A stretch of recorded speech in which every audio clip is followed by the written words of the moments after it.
Late one rainy evening, four friends were traveling through a remote countryside when their GPS suddenly stopped working. The road ahead disappeared into thick fog. After driving for nearly an hour, they spotted a small village they had never seen before. "Let's stop and ask for directions," one of them said. The village looked old, but every house had lights on. Strangely, there were no people outside. As they entered the village, they noticed something odd. Every house door was slightly open, and every curtain moved in the wind. Yet there wasn't a single sound. One friend knocked on a door. No answer. Another door. Still nothing. Then they heard a little girl's voice. "You're not supposed to be here."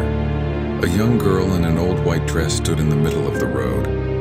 She pointed toward a large building at the end of the village. "The bell will ring soon. Leave before it does." Then she disappeared into the fog. Thinking it was a prank, the friends continued walking. The building turned out to be an old town hall covered in dust. Inside, dozens of black and white photographs hung on the walls. One photo made them freeze. It showed the entire village gathered together. At the bottom was a date, October 13th, 1976. Suddenly, a loud bell echoed through the village. Dong. The lights in every house went out. Dong.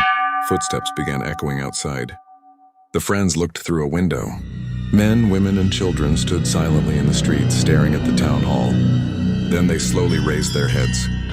Their eyes were completely black.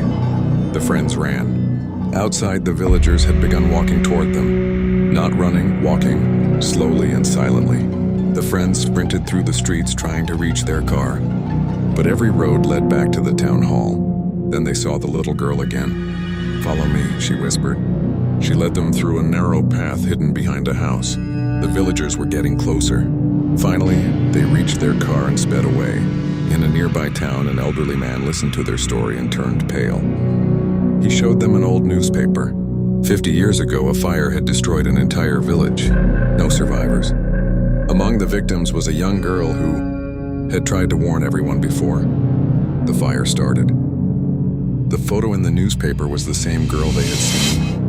The next day, the friends returned to find the village, but there was nothing there.